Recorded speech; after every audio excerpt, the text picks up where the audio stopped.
अस्सलाम वालेकुम वरहमतुल्लाहि वबरकातुहू। तमाम सरकारी मुलाजमीन और पेंशनर्स को ताज़ा तरीन ख़बरों के साथ खुशामदीद कहता हूँ। आज की इस वीडियो के अंदर सरकारी मुलाजमीन और पेंशनर्स के लिए 3 बहुत अहम ख़बरें हैं, तो वीडियो को पूरा एंड तक लाजमी देखिएगा।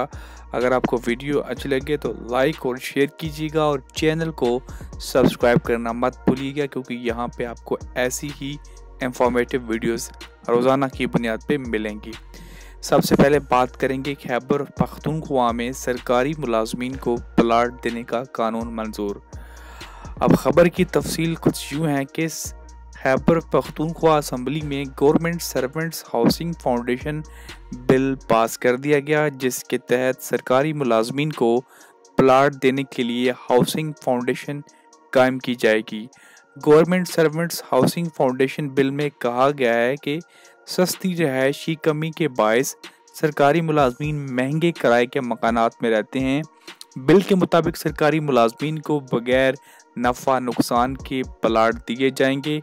इस मकसद के तहत गवर्नमेंट सर्वेंट्स हाउसिंग फाउंडेशन के लिए फ़ंड और वफाकी और सूबाई हुकूमतें ग्रांट्स की शक्ल में फराम करेंगी। बिल में कहा गया है कि फ़ंड के लिए मुलाजमीन की तनख्वाहों से माहाना कटौती भी की जाएगी।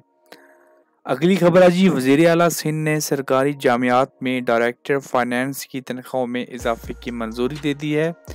इस खबर की तफसील कुछ यूँ है कि सिंध हुकूमत की जानब से तनख्वाहों में इजाफे का बाकायदा नोटिफिकेशन भी जारी कर दिया गया है। महकमा बोर्ड और जामियात के सेक्शन अफसर कमाल अहमद की जारी करदा नोटिफिकेशन के मुताबिक MP स्केल 11 के तहत जामियान के डायरेक्टर्स फाइनेंस की तनख्वाह अब 4,48,280 रुपये होगी। नोटिफिकेशन में मजीद कहा गया है कि DFA की बुनियादी तनख्वाह 2,63,180 रुपये होगी। घर के किराए की मद में 95,700 रुपये, यूटिलिटीज़ की मद में 11,970 रुपये और मुनाफे की मद में 77,430 रुपये मिलेंगे। इसका इतलाक फौरी होगा।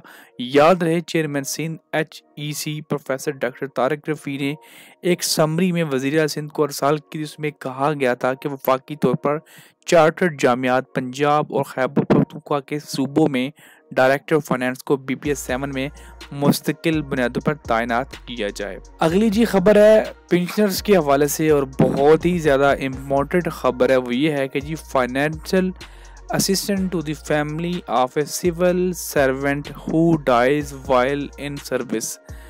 तो इस एक नया नोटिफिकेशन जो कि 27 अगस्त को इशू किया गया है, उसमें एक क्लैरिफिकेशन आई है कि जो सर्वेंट जो वाइल सर्विस डाइड हो जाता है, कौन से उनके फैमिली मेम्बरान से जिनको एक पैकेज फाइनेंशियल असिस्टेंट पैकेज दिया जाता है, उनमें कौन कौन से फैमिली मेंबर आ जाते हैं और आया फैमिली मेंबर्स को दोबारा जब वो यहाँ पे सरकारी जॉब्स दी जाएंगी या नहीं दी जाएंगी, उस हवाले से क्या अपडेट है।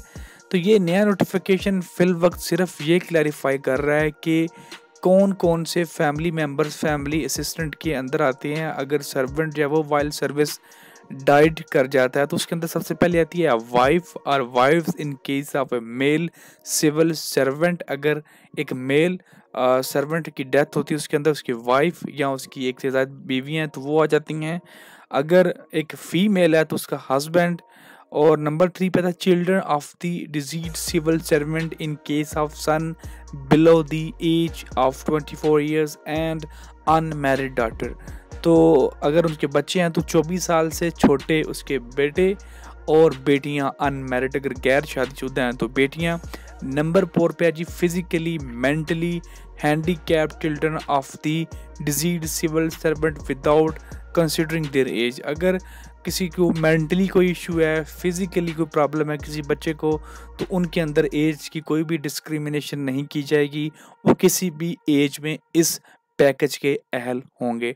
अब इस पैकेज की क्या तफसीलात हैं वो ऑलरेडी मौजूद हैं, जो कि फरवरी 2024 में एक नोटिफिकेशन आया था जिसके अंदर क्लैरिफाई किया था कि अगर बेसिक पे स्केल है 1 से 4 तक, तो पहले था 5 मिलियन जो कि कम करके 3 मिलियन कर दिया गया था, और जिनकी बेसिक पे स्केल थी 5 से 10 उनको 3.5 मिलियन, 11 से 15 के स्केल वालों को 4 मिलियन, 16 से 17 वालों को 4.5 मिलियन, 18 और 19 के स्केल वालों को 6 मिलियन और 20 से ऊपर वालों को 7 मिलियन का जब वो यहाँ पे रिवाइज रेट दिया जाएगा।